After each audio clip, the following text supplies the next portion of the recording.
But I'll submit to you that this may be one of the most important things that we can do to promote liberty and prosperity in America and throughout the world. It's often missed. It's not terribly exciting to talk about replicating things or copying things, but this has been a feature of almost every revolution throughout the history of the world, is the ability to have a clarion call for revolution that is repeated over and over and over and over. Again, it may not sound exciting, but it's crucially important. I use the example that's closest to home for me, which is the American Revolution. What would cause people that were basically all right to fight against the greatest power that the world had known at that time? It seems like a fool's errand. Why would you deal with such a thing? And I'll submit that it's the desire to control our futures, to govern ourselves, to be free. That's one thing that all of us here share as a common objective, regardless of circumstance. It's that call, that clarion call of liberty, that heartbeat of humanity that says we want to be free. Think about the American Revolution, what happened there. You had works like Thomas Paine's Common Sense, you had the Federalist Papers. These were not what we would call high documents. These were not the ivory tower research paper, tome after tome. These were pamphlets.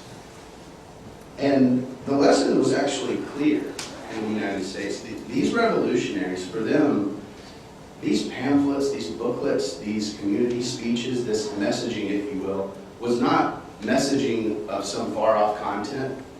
It was their message. It was easy to replicate, easy to repeat, over and over and over again, until they built a critical mass to start a revolution. Make no mistake, those of us who are here, those of us in this very room, are in a very real sense revolutionaries regardless of our station or circumstance. It is easy to forget how much things have changed in many of the environments that we operate. The notion of economic liberty and even personal liberty has often been surrendered to government control, especially in the name of good things like security. And we need to be very, very cautious and aware that that revolutionary spirit needs to live on in us. So what does that look like? It looks like this boots on the ground type endeavor. It looks like products and publications and op-eds and talking points and things that cycle again and again and again and create a mantra. And so often, I think, conservatives and libertarians and free market types have often discarded such rhetoric as propaganda, as it's not high-minded enough to simply say the truth repeatedly. I'll argue that one man's propaganda is another man's clarion call. This is something that we cannot miss. It is not enough to be right. We have to be persuasive. We have to convince others that a change is what they need and what's best for their future. At the end of the day, I think that we've lost some ground because of the fact that we haven't fought for the hearts and minds. We have not done that replication, that simple message that says what resonates with you, what is true, and how do we create change. I think that there are so many in this room and so many here this week who are interested in that endeavor.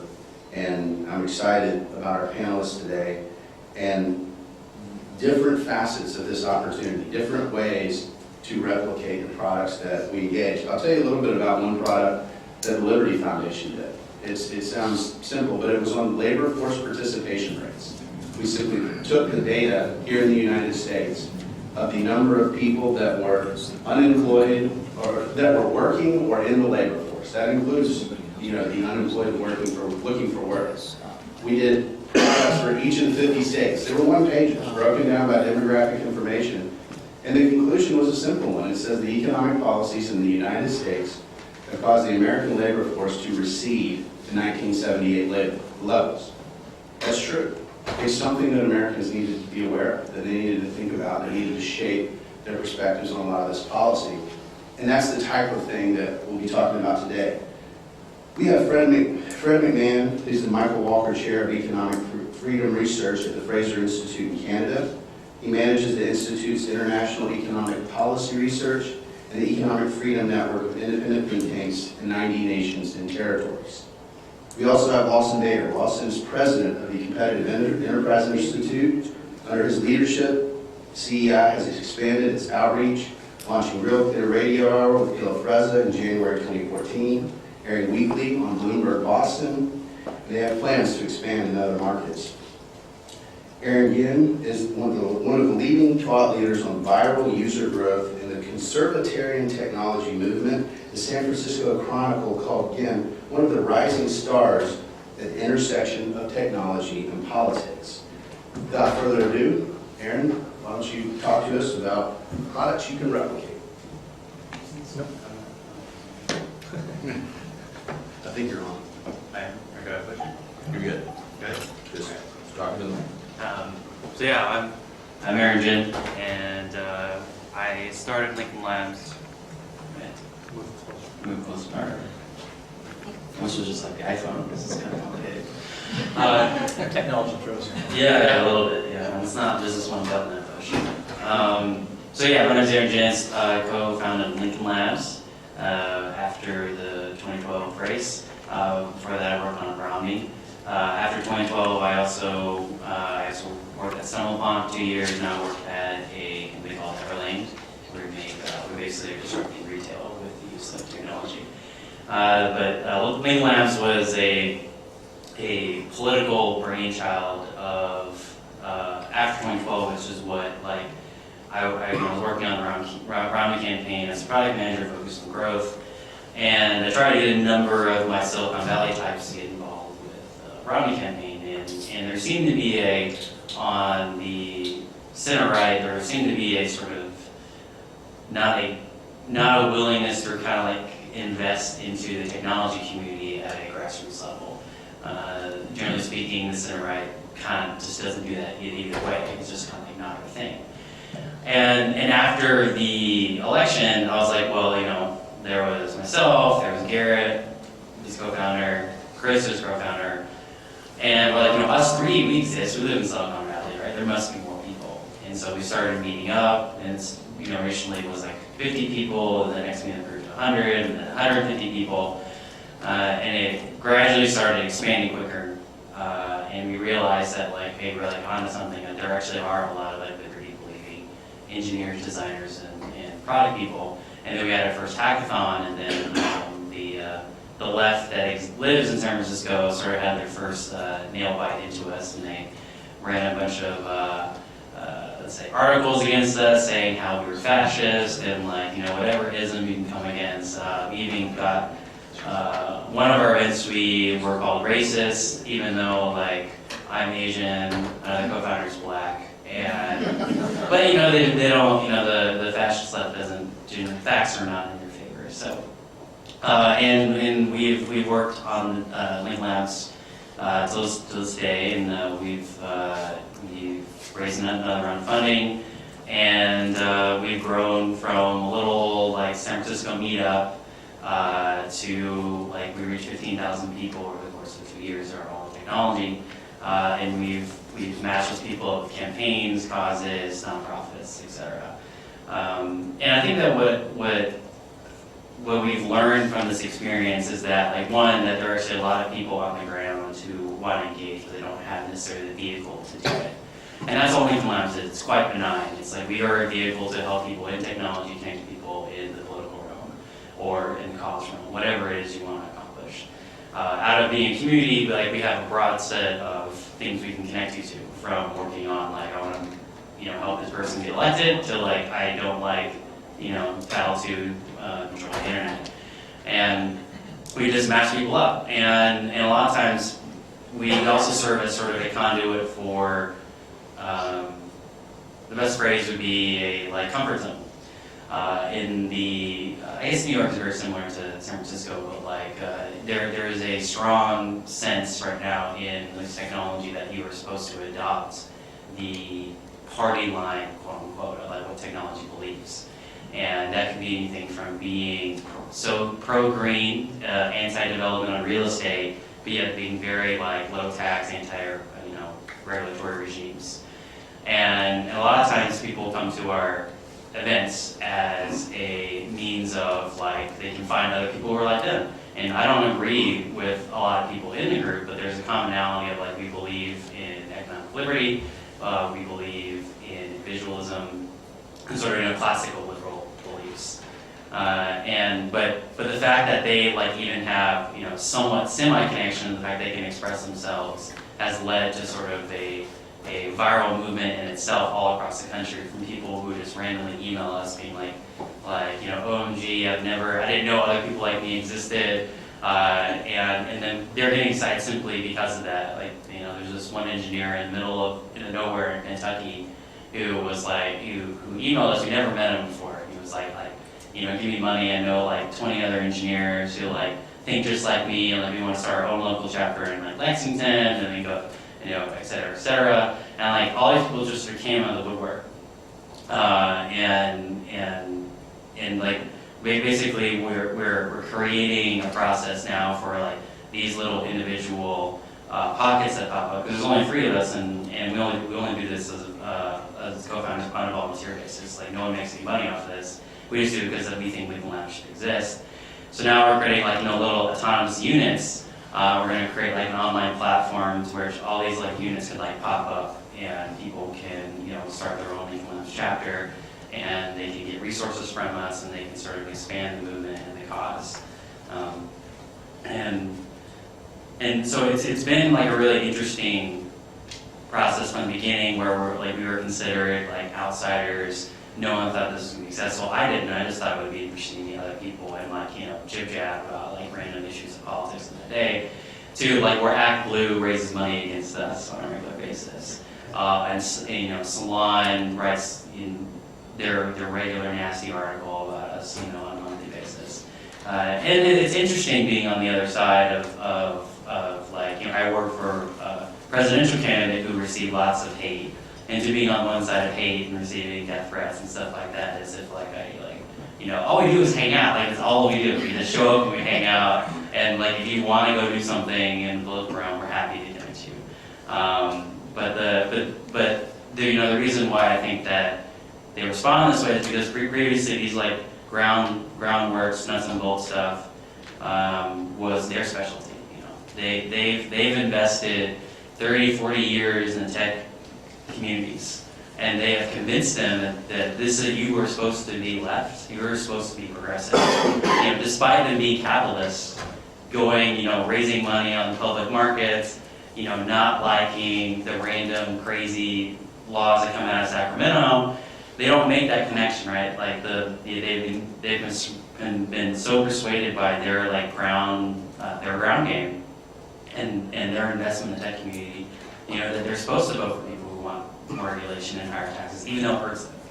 Like they are utterly, persuaded by that.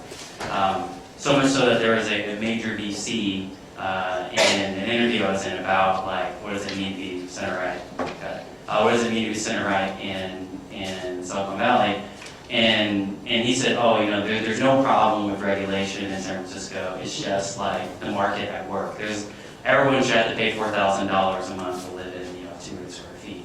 And my response to the article was like, basically, I don't know what world he lives in, but when you limit development, you can't build anything above 40 feet. You can't build anything that has, can't cast a shadow during the sunset over an app, over a certain number of feet into a park. Like that, your neighborhood's full of NIMBYs that doesn't even want to build a stadium for your own basketball home team. Like that's not the market at work. That there's people interfering in the market. But they sort of buy into that whole perspective. So it's my end time. Thank you. Lawson? Sure. Nice to see some familiar faces from ERB events and other Atlas events this week, so welcome everybody. Quick and dirty, CEI our mission is to remove what we see as government-created barriers to entrepreneurship, innovation, and economic liberty. We see ourselves defending a system of free enterprise And our concern is that when government changes the rules of the game or decides to be fair, that the opposite occurs. Now, we do that as what we see as a full-service think tank. So we create an intellectual basis for free enterprise, but we push it down into the advocacy sphere. It's somewhat unique about our institution. And so we do produce original studies and research and the like, but we also are very aggressive in finding strange bedfellows with which to be in political alliances if need be. We also take our case directly to the media, lawmakers, advertising, social media, so we're very engaged in what that message is. And then we also, frankly, we sue the government if we don't get our way with the other ones. And so, just a case in point, just last week, some of you may have heard the Supreme Court has taken up a new challenge to the Obamacare federal subsidy, and that's our case. So that's the kind of work that we do. Very briefly, there's a lot of work in the center-right movement on budgets and taxes and austerity measures, and those are good things, and we need to continue with those things. From CDI's perspective, though, if you're talking about fundamental reform, you're missing the other half of the equation, which has to do really with the issue of regulation, economic regulation in particular. And we all know about opportunity costs and whatnot, and regulations to us are a hidden tax because they're not seen, they're not understood. And taken collectively with budget and tax issues makes a better opportunity to sort of create a more economic liberal society. So for us, ad nauseum, the message is regulation, regulation, regulation, which is what Brad wanted me to talk about. We have maybe 4 or 5 sort of ways of communicating this. And the first is a product that we have had for 20 years called 10,000 Commandments, which is a snapshot of the regulatory state. Because the bottom line is until we understand the scope and the scale, and I'm talking just federal at this point, federal regulation, again, we can't begin to have an honest conversation about it. So what it does is that we use government's data themselves. So we're not making this up with our own analyses. We're actually combing the books and departments, trying to find little nuggets of where, who has what, on how much is projected to cost. There are some things that are required by law, others are not. It's this big mixture. And what we have learned is, I'm trying to be comprehensible, which is difficult. So we have learned, for example, that in the United States this last year, the government's own data on the economic impact of federal regulations is about $1.8 trillion, which is, frankly, what the GDP of Australia and Canada are. It's what the federal budget was in its entirety when Bill Clinton left office, to put it in perspective. And brought down to the local level, it's about $14,000 per family in terms of the costs that are put onto us through goods and services and prices, which, $14,000 is a decent start on a car or a mortgage or a college fund. It is more than what the annual U.S. household spends on entertainment, clothes, healthcare, food, commodity. So it's a significant burden in that way. But of course, we also do fun things like count the pages in the Federal Register. That is not something I would suggest you do on a daily basis. It was easy in 1932 when it was 2 pages long. It's now 80,000 pages long. And growing, 3 of the last 5 years have actually had the largest Federal Register. So you can do the whole stacking to the moon and all of that. But there are a couple other things that we do with that. So we produce something called a Battered Business Bureau. The Battered Business Bureau is basically a philosophical belief that we need to be on the side of businesses being allowed to stay in the marketplace of ideas, where government tries to push them out. It's not corporatism. Those are 2 different things. And so we every week produce a sort of This Week in Regulations, forthcoming studies and facts and data, and that goes out to our allies in the media to sort of report about it. So it's put into this Battered Business idea. We also create something called the Anti-Democracy Index, which is a phrase that people sort of react to. And the bottom line is this last year, Congress, for example, passed 72 laws. Now that might be 72 more laws than we want, but more importantly, regulators in final rule had over 3,700 rules.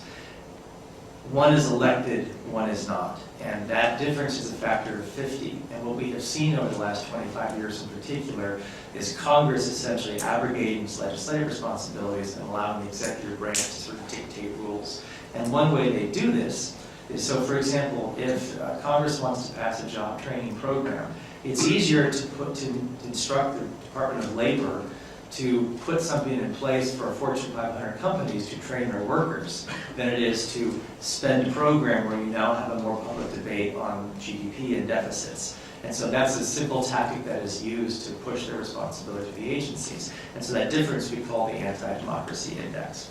We are big into short films. Some of you may recall Leonard Reed's I Pencil essay, a fantastic story. Several years ago, CEI put that into an animated short, which has won many awards, millions of people, etc., and tells the story of spontaneous order and how things seem to work in this voluntary way without using the word free market, capitalism, etc. We are about to launch in a few weeks a second series called I Whiskey. I am Scottish, so yes, I had something to do with that. And it is telling the story of whiskey through accidents and experiments and the impact of changing rules in the game, but of course, having that be a broader message for society in general. We do a day in the life of the regulated family, sort of show not what the specific regulations are, but how when you wake up, your pillow, your pajamas, the cotton in your bed, the airwaves, the electricity grid feeding the airwaves, all have something to do with a government agency of some kind. So it's trying to create the idea that the government is very much involved in your life. And then lastly, what I would encourage you to do, and something we try to do, and it's hard, is regulations are boring and dry, let's be honest. But we need to tell stories about the impact of regulation in our lives and our livelihoods. And it's not just the Airbnb and the Uber kinds of conversations we're having now, but it's the mom and dad tax shops and the raw dairy farmers and the hair braiders and those that are involved in sort of economic life, because that's a cronyism message, which oftentimes helps you when you're talking about regulation. You don't come across as being anti-regulation, you're actually coming across as being for something. And then lastly, tell the story of Ghostbusters. Anybody remember Ghostbusters, the movie in 1984? Highest grossing movie in the United States of that time. Anybody remember who the actual villain was? It was not the State Puft Marshmallow Man. It was the EPA. Imagine, the highest grossing movie in 1984, the villain was a federal regulatory agency. We need to have more of those Ghostbusters out there to tell those stories. So, and lastly, just a phrase that we like to use at CEI is it's not, I'm actually going to write it down because I will say it wrong and that will be very embarrassing. We do not need to teach the grass to grow, we just need to get the rocks off the lawn, is a phrase that we use a lot. So anyway, that's it. Brett? Well, I have a presentation, so I'm going to stand up here. I hope with the iWhiskey videos you have free samples. That would really increase your audience. Incentives matter. Yeah. I'd like to recognize, I'm going to talk about an international product that we can share and replicate. But I want to just quickly recognize two people I've recently worked with. Ron Manners, a longtime hero of our movement, and a man who actually enabled me recently to have a glass of single malt whiskey from 1925. Wow. He's my hero too. And I'd like to also introduce Giselle, whose name I probably just butchered, but she is an emerging hero of this, working in one of the most difficult places in the world, Ivory Coast and West Africa, and working hard and courageously to increase freedom and improve the lives of citizens there. A lot of people, our socialist friends, will wonder about us talking about cooperating. They think of free markets as red in tooth and claw, and there is something to that.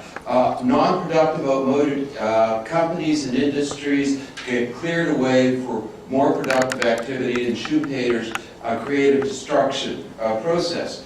But free markets are also the most cooperative system ever created in human history. Coincidentally, I too refer to I and the pencil, where dozens of companies in tens of supply chains produce pencils. And now the same thing with the iPad. From the simple to the complex, free markets create complicated systems of cooperation through high price signal. And free market institutes, we have a supply chain too. And and that is increasing freedom for everyone. What I'm going to talk about today is a product to share, economic freedom audits for individual nations. What is economic freedom? It is simply the ability of individuals and families to make their own economic decisions free of government or crony elite interference. Our work makes a difference. We have members of the Economic Freedom Network in 90 nations and territories, including places that don't much like each other. Believe it or not, we have a member in the Gaza Strip and Israel, Georgia and Russia, Colombia and Venezuela. These places may not like each other, but our members are all dedicated to the concept of increasing freedom and creating better lives for people. Now that you've had a chance to read and memorize that, we'll move on. We also do a number of translation, subnational, and regional indexes. But what I'm talking about today is our economic freedom audits.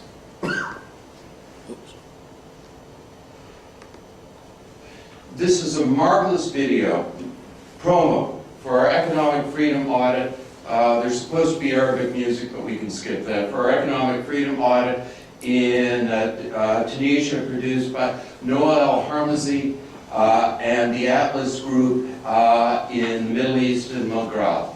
So what is an economic freedom audit? Well, our Economic Freedom of the World report has been described by Nobel laureate Douglas North as the best description available today of efficient markets.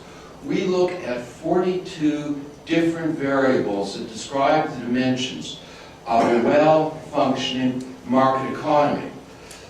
But it's not just a description, it is also a prescription for reform. Because we look at all these dimensions, it tells a nation where they're doing well and where they're doing poorly. And it tells a nation where it's doing well and doing poorly and gives best case examples. We group the 42 variables in 5 areas: size of government and taxation. You lose economic freedom when government taxes your property away and spends your money to reduce the space for free exchange. Private property and the rule of law, the infrastructure of economic freedom. Otherwise, the rich and the powerful will reduce the freedom of the poor and the weak. Sound money, government can expropriate your property every bit as easily through inflation as through taxation. Trade regulations, tariff regulations of business and credit markets. So for each of these areas, when we're doing an economic freedom audit, we produce a table like this. It shows Tunisia, how Tunisia does in each of those areas, the regional average, the world average, the top 10 average, and the top 10 in that particular area. We produce a booklet with these tables, analyzing the local economy, also providing graphs to show the historical trends in the country. Our local partners take this and translate it and publish it. They are also responsible for preparing the audit itself, which is a one-day workshop. We invite top political leaders, top government and political leaders in Tunisia. The head of the central bank was there, top business leaders. We had 3 CEOs, I believe, in Tunisia. Top journalists. We had the publisher of the most influential magazine in the Maghreb there. So we directly reach the members of the elite through the audits. And all the research shows you need the members of the elite to create change. And then, because we get a lot of publicity from these, we reach the general public through considerable media coverage. What happens is we start off with a description of what economic freedom is and how the nation is doing. Then, here comes the magic. We break into individual groups for each of the areas that I just discussed. And you have high-powered people from that nation sitting around a table trying to determine how they can improve the economic freedom in their area, like rule of law, and where they look for best examples. Then everyone comes back, produces a report from their area to the overall group, and there's some of the publicity we get. And then we can repeat the whole process. So we get publicity for the first round, then we produce, our local partners produce a follow-up report on what needs to be done. This is for Panama. There's the original 2013 audit. There's the follow-up of 51 recommendations to government in a 2014 follow-up event. So we get 2 rounds to reach the public in these nations, once with the audit, once with the recommendations. This is from Côte d'Ivoire. Ducel's marvelous work. This is a sample. This is a picture from the audience of Côte d'Ivoire. This is typical of our audits, and you can see what a large audience you have, and if you were there, you'd have understood how enthusiastic they were. I'm just going to end with some of the people that we have recently worked with. Tom Palmer, another hero of the event. Noel El-Harmazy, addressing an enthusiastic crowd in Cairo. Salam Al-Ishmaeli, working for economic freedom throughout the Gulf world. Ron Manners, with an unidentified woman. His colleague, Paul McCartney. Ralph Elbert, half Arabic, half German, who worked with us on the Tunisian audit.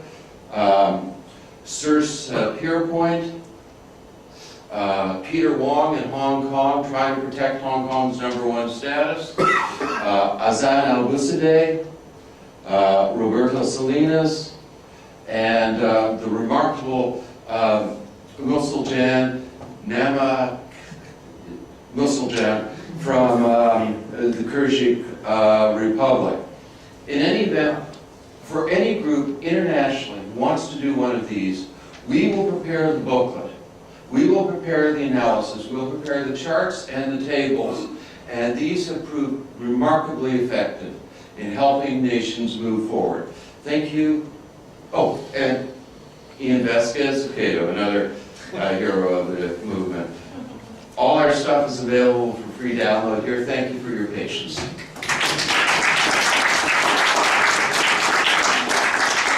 Thank you, Brad. A couple of announcements real quick before we get to the Q&A. This is an accredited session for the Alice Leadership Academy. Once we're done, there's a sign up in the back. I want to take the moderator's privilege of asking the first question. One of the things that Lawson had mentioned was the struggle for comprehensibility. We have groups here that are domestic from around the world with various budgets, capacity.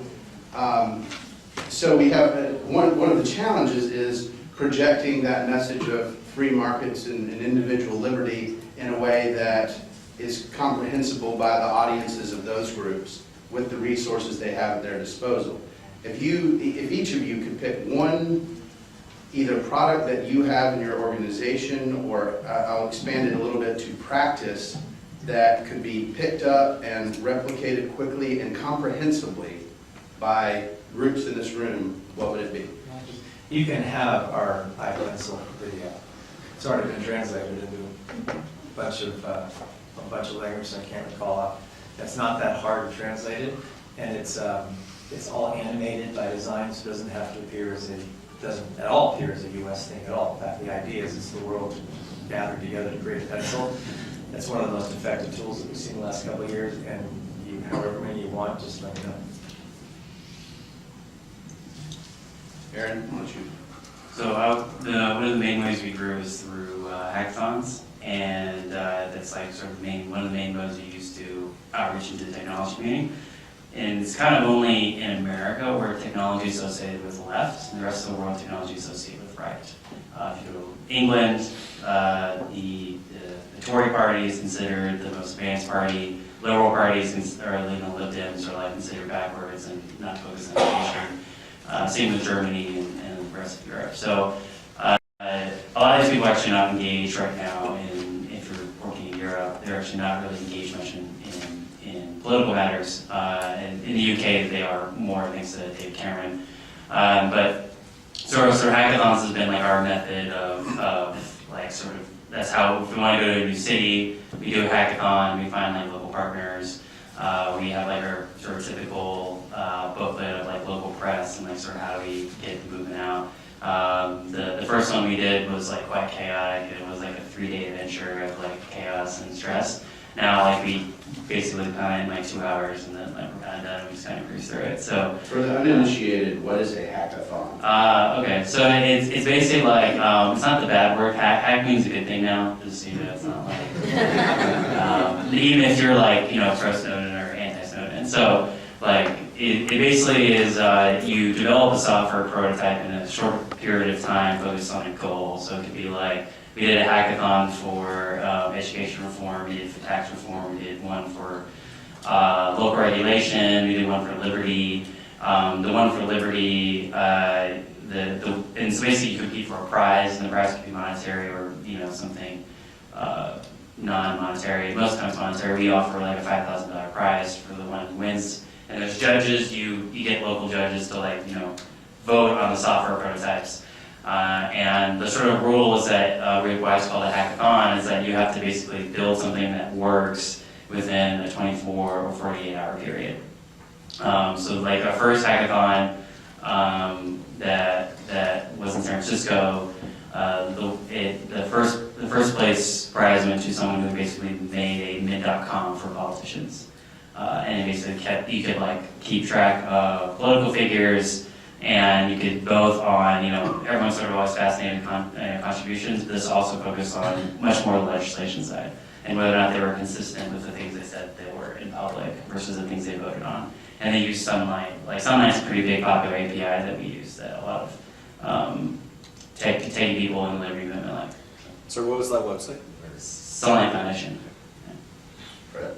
Well, I really talked about our key product to share. Those are the economic freedom audits, where it gives the local group, as I said, a chance to really get to meet and influence the elite in those nations, and it provides a great platform for familiarizing people with the idea of free markets. This is terribly important in very many nations without free markets. When you first hear an idea that you're unfamiliar with, you think it's evil and wrong. The second time you hear it, you think it's just bad and mistaken. Third time you hear it, you might think that it's eccentric and maybe worth thinking about. So you need this constant repetition, and that's one of the great advantages of these economic freedom audits. I should also mention, we also produce the Economic Freedom of North America, by far the most used economic freedom subnational report by researchers in North America. And we're hoping to start a program where we will do state-level audits. Here's where your state isn't living up to its potential. Here's where your state economic policy is flawed. Here's where you can look for improvement, just like we do with our international economic freedom audits. Thanks. We have a microphone in the middle of the room. Anybody who'd like to ask questions, come on down.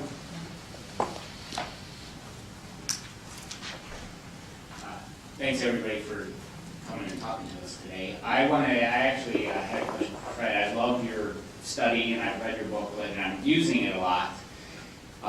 But again, you said there are 42 factors, and I'm not an economist, but I deal with people who care about our economy. Can you give me the top 3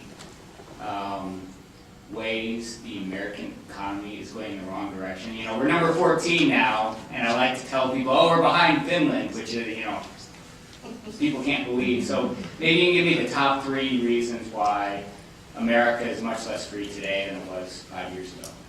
By the way, the United States is coming close to the Scandinavian average. That's easy. I won't give you the specific variables. That's digging too much into the weeds. But where the United States has really fallen behind is the rule of law. And nothing could be more important. Why has the United States fallen behind in the rule of law? lots of uncertainty over quasi-judicial things like the Sarbanes-Oxley Act, other buildup of regulations, which you also can. By the way, that's a secondary where the United States has fallen behind regulations. But that also spills over into the rule of law. War on terrorism spills over into the rule of law, and finally some decisions a few years back on eminent domain. So all this creates uncertainty on the rule of law, and when you look at our index, it is the rule of law where the United States has fallen most. They drink whiskey in Finland? Vodka. Two questions just on specifics of the products. One on the iPencil, on the video. Getting the video is one thing. Where have you seen success in terms of distribution? Besides an obvious one, putting it on YouTube, because then you got to get people to get it. And second, just on the competitive, what would be a realistic budget in terms of time, money to try and undertake it in a third world country? There's decent data, but what are sort of the nuts and bolts of what you would have to estimate for time and money to do it? People, how many people you need, etc. Thanks. Pencil, I almost said whiskey. Utilized, that's one of the problems we have. We've already seen it utilized by homeschool, private, and public school teachers in curriculum. One of the things that we did with the release was we actually brought in a couple of teachers to develop curriculum in which they can incorporate at both the junior high and high school level. So that's where a lot of it's been going. As far as I'm concerned, I think that's a great target audience. I've never prepared a budget for one of these, and I'll tell you why. In Canada, we have an awful hard time raising money for international events. And you also want buy-in from your local partners. So they're responsible for renting the hotel room, sending out the invitations, providing the translation if need be, publishing and printing. All that said, it's not terribly expensive. You need a large room in a hotel and several breakout rooms. You need to translate and print the report, issue press releases. Probably the single most expensive thing where you need it is instantaneous translation. So you're talking, maybe $3,000–4,000 depending on local costs. As the guy who started growth hacking, I guess I should comment on this. Having done viral campaigns for Romney and my own companies and even Lincoln Labs, so there's another great, for like creating video content that's also really good is the Prager University. You may not agree with everything he says, but he makes actually quite good videos and actually hits on the point of how to create something that is entertaining and like easy to share and easy to understand. Often when you're developing a viral campaign, the key is sort of the first 5,000 to 10,000 people you show it to. And most YouTube, Facebook, even Twitter now, basically perform algorithms to say, like, based upon the first set of users you look at, how likely are they actually going to recommend it to somebody else? Facebook is actually very judicious on this. YouTube not as much, and Twitter not as much either. So basically, the first audience you show could basically be very determinant whether or not your new video or piece of content actually spreads throughout the internet or has become isolated in like one group. And BuzzFeed has released their playbook as well about how to create viral content. That's a very handy thing to look at. And to actually prove that it does work, we take it and do it again. Upworthy basically took BuzzFeed model and made it for progressive issues. And they are considered like the fastest growing media company of all time. So there are lots of like sort of standard tricks that you can, at least for now, until marketing fatigue sets in for some of these strategies, that you can sort of try and true tricks of understanding about how people consume content, how people why people click on links. You could say like the other like sort of worst side of people who maybe do it too much would be like the Blaze. They I think do it too much, where it shows up in my feed all the time, being like, oh, the one thing you didn't know or you may die. Like so some you can go like way over the top where people won't click on your stuff anymore. But there's a reason why people put five kittens sitting in a tree or something like that, or like 5 ways of saving money on your car insurance. There's a reason why people put numbers, make lists, like it's because it's actually a pattern that people have studied about how people consume information online and how people engage with content. So lists are quite effective, numbers, anything that makes ability to show that it's short and I'm understanding what I'm getting my investment into is actually quite effective in people.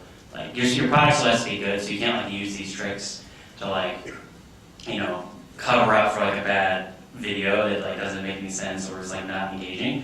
But if you have something that's good, viral strategies are like a great way of propelling a good product to like reach more and more people.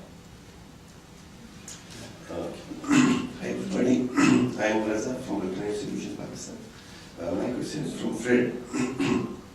You mentioned different conditionalities for, your report, and one of it is a military intervention in rule of law and politics.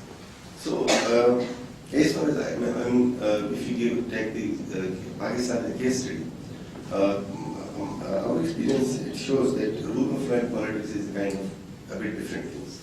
Because in Pakistan military, sometimes it's coming into the bar and remains for 10, 12 years. And when they are out of the bar, politician democracy is restored, then they intervene in a kind of rule of law. So, but they have an interest in politics as well. So, I think so here, if, the military is not in politics, but they have the same influence over the rule of law, if they are in politics. So I think it makes no difference if military remains in politics, and we suppose that have no influence on the rule of law. If they are in politics, they have an influence. If they are not in politics, they have an influence. So it's a kind of, for me, it's a kind of misguiding for an individual that when they see that, look, they have lowered, army is not in politics, so they are ranking low. The rule of law,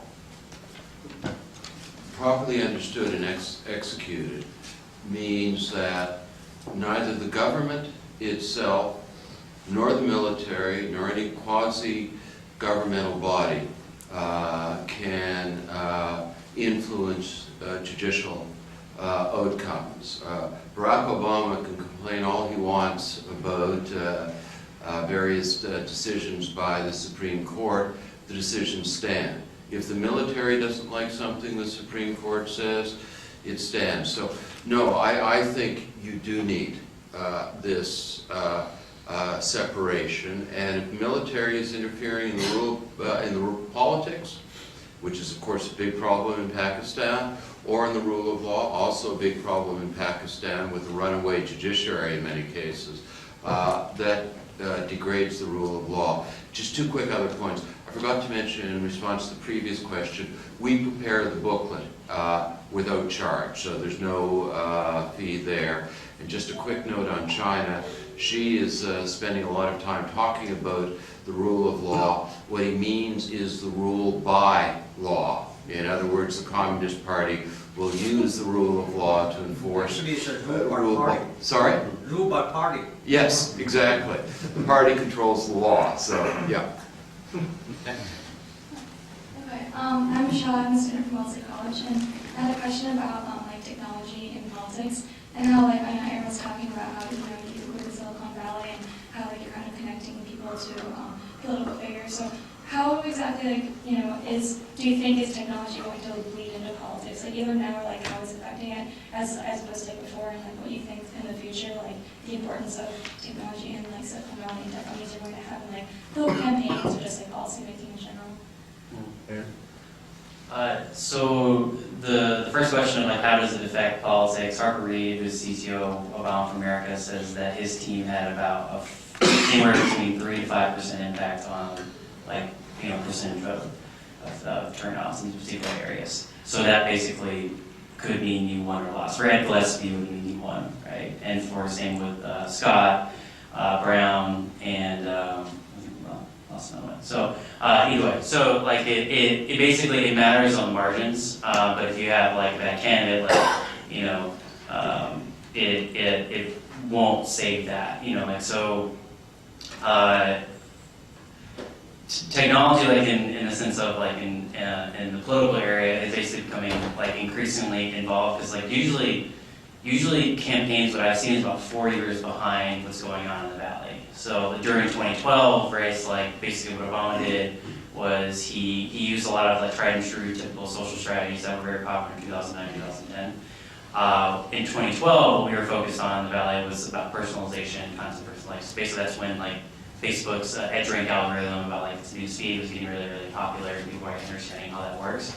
So I'm thinking like the next phase of political like technology is going to focus on multi-device, screens at the same time. Like now, lots of companies now, it is kind of creepy, but basically, if I watch something on TV, it knows like what area your phone is registered in. So it can read whether or not and understand if you were in the area that the ad was shown and the likelihood that you saw that ad, and then show you something on your mobile device that relates to the TV ad you just saw. Which that point relates to how tech is influencing into the policy realm. I believe that's creepy. So the collection of data and the use of data in the tech world is considered like fun and interesting. And these are actually people though. Like the ability to if you're really honest about how anonymous is this data, with like an app called Shopkick. I don't know if anyone doesn't use that for Shopkick. Okay. So basically, like you walk in a store, the app knows you're in a store that gives you Shopkicks, which are like coupons, right? So it's basically like a way for retailers to get people in the store. So it's very easy to like match someone's phone anonymous data with a video that in the store, and basically find their anonymized history inside of Shopkick and associate it with the person. Once you have a face of that person, you can use Google Faces to actually go find that person online in their Facebook photo. And actually, Facebook will actually, if you upload a photo of that person, will actually search, and if they're within your friends or like in secondary friends, will actually match that person's face with somebody like external, if you know who you are on your network. So there's like massive like privacy concerns going on, obviously, in the tech world.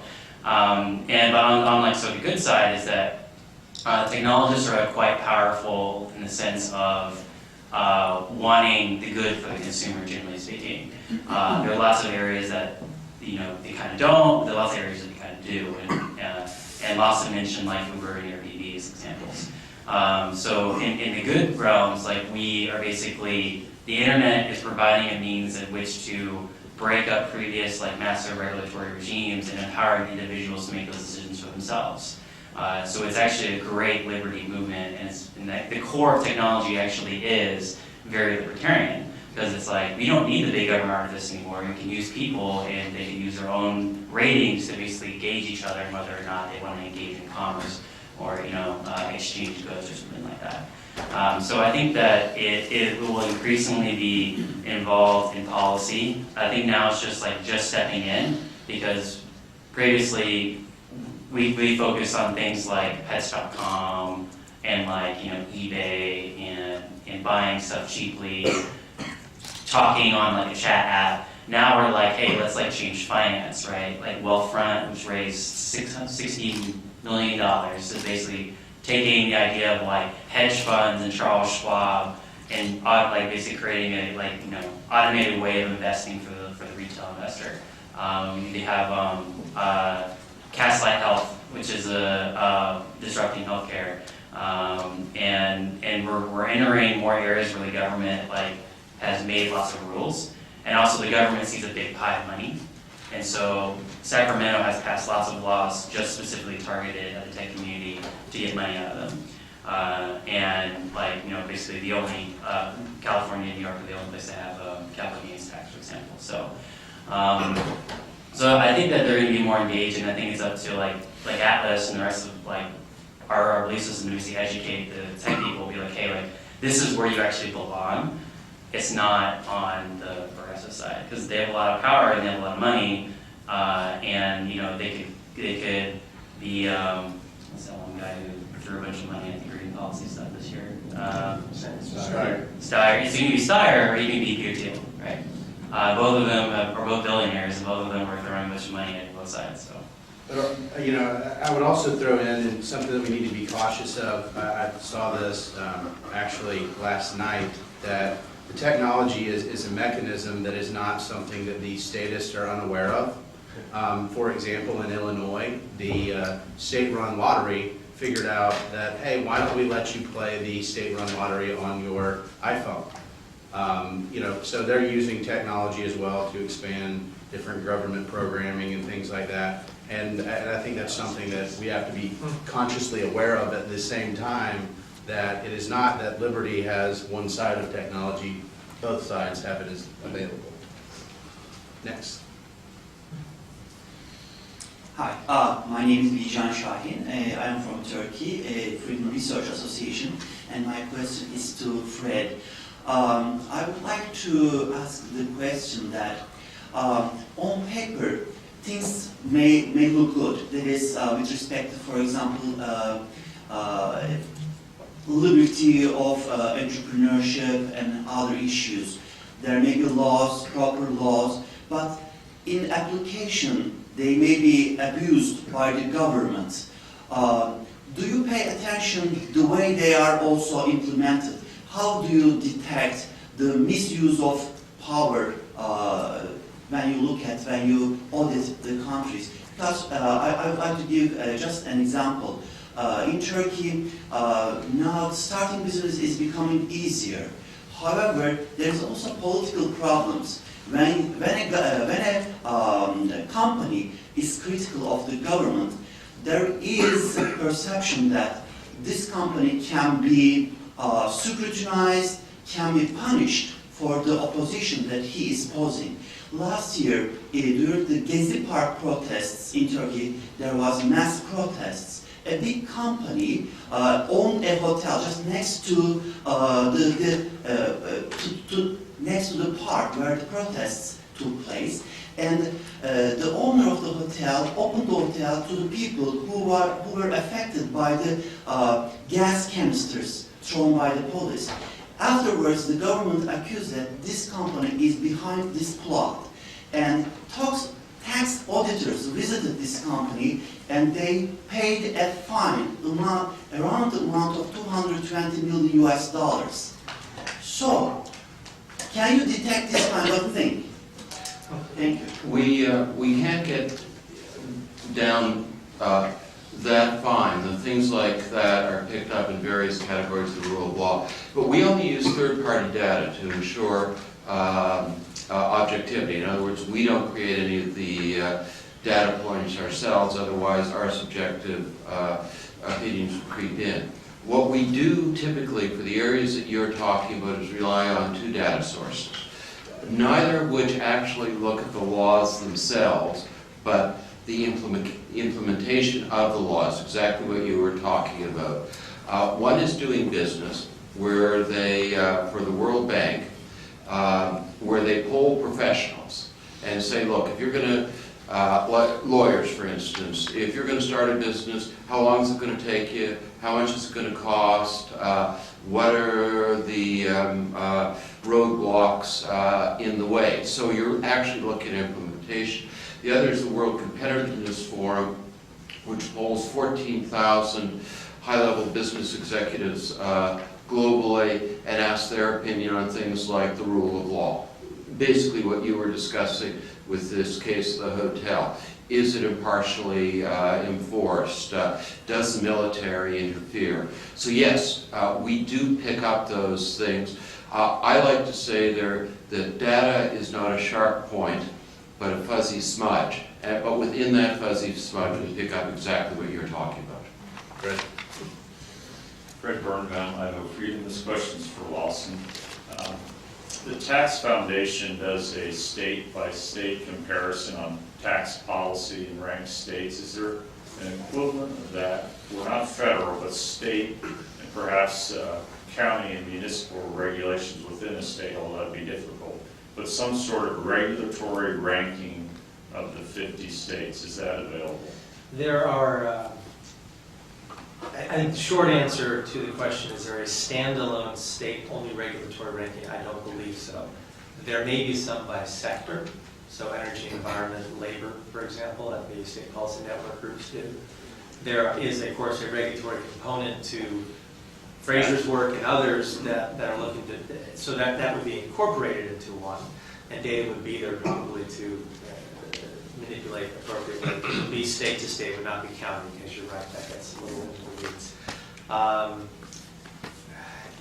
We do look at some of the federal burden on the state, and then sometimes the state's response, and the tie-in between the two. But to the extent that the tax foundation does, I do not believe it. Ian, do you think of another one? Okay. Yeah. We are trying to do more work with the states to create more synergy between the two, but there's not a holistic. Larry Parks. I don't know how you wrote this into your survey, but back to this rule of law thing. What's happened here in America is that Congress has usurped the Constitution by delegating to all these agencies the power to de facto create laws. And not only has the Congress usurped the Constitution on its lawmaking power, but these agencies also appoint and have their own judges. They call these administrative courts. And so what happens is these agencies, these are unelected people, they create thousands of regulations which are de facto laws. They appoint their own judges. They have their own courts. They have their own enforcement. This is not picked up in your survey, I don't think. But and I don't think it comes up on the business of how long it takes to form a business. But this is really the crux of the matter. And in fact, what you have is an issue of sovereignty. Who's in charge? You see how all these little agencies with thousands of laws, which they make up, which they enforce, which they administer, their judiciary. I don't know how you bring this into your survey, but this is what's happened here in America. Well, I should have mentioned that earlier when I explained the reasons why the United States declined so much in the rule of law. That is one of the factors. And I do think that we're picking it up because you do see a profound dip in the United States score in the rule of law. When you go to a lawyer, for instance, like the World Bank does, through doing business, and ask them how long it takes to do something like start a business or fire an employee, they're picking up all those bumps on the road that these quasi-judicial, quasi-government bodies are creating. So again, within the idea of data being a fuzzy smudge, with errors fortunately canceling each other out, I think we do pick up a lot of that. Just one little comeback on that. In order to have the rule of law, you have to know what the law is. And today, there are thousands of laws. You cannot know what the law is. There's a guy, his name is Harvey Silverglate, and he wrote a book, it's called 3 Felonies a Day. And the notion is, as you walk around, you are stepping on all these laws. And if they want to get you, they get you. And as a matter of fact, the Court of Appeals in Washington, they stop all this stuff. It can't even be reviewed. I don't know how you pick this up, but really, we are completely off the rule of law here in America. It's just a punchline. Well, I agree with you, but I do think that that is being picked up through people with first-hand experience in the rule of law. If you asked whether we were going out and counting the laws and trying to figure out what they said, then I would agree with you, because you don't know who does what. When you actually ask the practitioners who experience these barriers every day, I do think you get that. You're quite right, the United States is now one of the weakest developed countries in the rule of law for precisely the reasons that you mentioned and I mentioned earlier, and it's a real tragedy. The annual CEI dinner, which has about 1,000 people every year, we did with Quebec this last year. Each table had a contest as to which individual at the table had violated the most laws. Even unwittingly, and then those were all brought, and we chose a master champions of who had violated the most obscure rule somewhere. So, yeah, stories do that. Last question. Jared Farkas from the Mannkal Foundation in Calgary, Alberta, Canada. First up, can I ask what was the law that was most egregious? It had to do with something about snuggling with a puppy.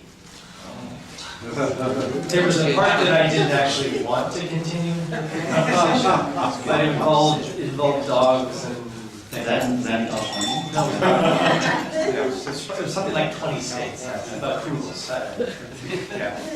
You're not supposed to massage a dog without a license. Rabbit. No, Rabbit is not it. yeah. And if you're going. Right. So don't pet your dog. So, as a data scientist, let me preface that I have tremendous respect for all of the work that you're doing. But as a mild critique of our movement, I feel that we really fail in capturing the imaginations of our audience in an appealing and emotional way. So I think that as a numbers guy, I feel like I just want to do numbers and leave the marketing to the people who do marketing. But I feel that at the same time, I'm still an advocate for liberty. I'm curious for open-ended question to all four of you. How do you feel that you can use what you're doing to make this a product that we can sell to people that really don't care about 42 different metrics or various measures of economic freedom?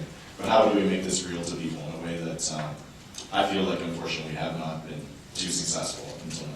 Well, just first let me mention an unexpected connection. It's interesting to see that the United States is developing laws similar to those being developed by extreme Islamists in Malaysia, who've declared it as un-Islamic to have a dog or pet that dog.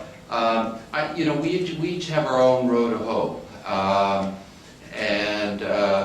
We produce the Economic Freedom Report. We do reach, as I said, the elite and the general public.